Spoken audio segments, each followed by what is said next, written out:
SEO is changing quickly as AI eats up more and more search traffic, so I just wanted to go over one specific tactic that has changed at our agency so you can see an actual example of AI optimization that you might be able to apply for your own business. One of the biggest factors for ranking in Google has always been backlinks, which is just another website online linking to your website. This is still a factor for ranking in Google, and it is still a factor in AI results. There's some speculation about whether or not it'll always be a factor in AI results, but I think we can at least say that it's less important in AI than it is in traditional search engines. But what we know is important in these AI results are mentions of your company. And a mention is just that. It's the name of your company in text on another website. Now, these have had a little SEO value for a while, but not nearly as much as a link. But what we're seeing in AI is that these mentions might be even more important than a link. And it is way easier to get mentioned online than it is to get linked to. So how does this change how we approach SEO or AI optimization? Well, previously, one of the first things we would do as part of an SEO campaign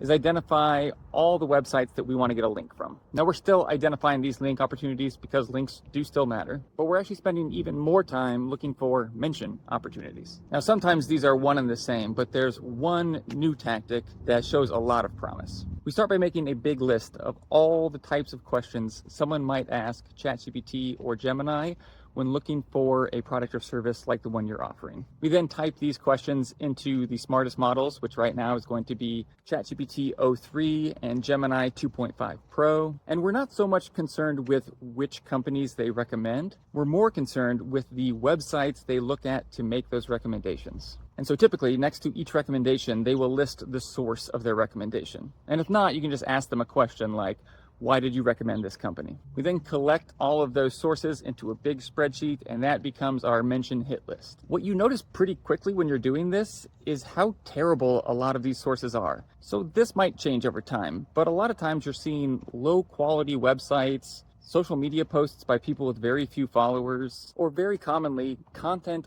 on the company's website itself recommending them. It seems like ChatGPT's favorite source are top X lists. So this could be something like top solar panel companies in Las Vegas. And it doesn't even seem to mind if the list is posted on the company's own website or on some obscure social media channel. And so naturally, this has led to a lot of spam, just spamming social media posts and cheap press releases and blog articles wherever people can. Now, I don't think this is a sustainable practice. The internet couldn't handle it if it was. Ultimately, I think as these AI models get smarter, they'll get better at sourcing from reputable websites. Eventually, people are going to figure out the best practices and it'll become overly saturated. Now is the time to take advantage of these new opportunities and start building some momentum before everyone else catches on.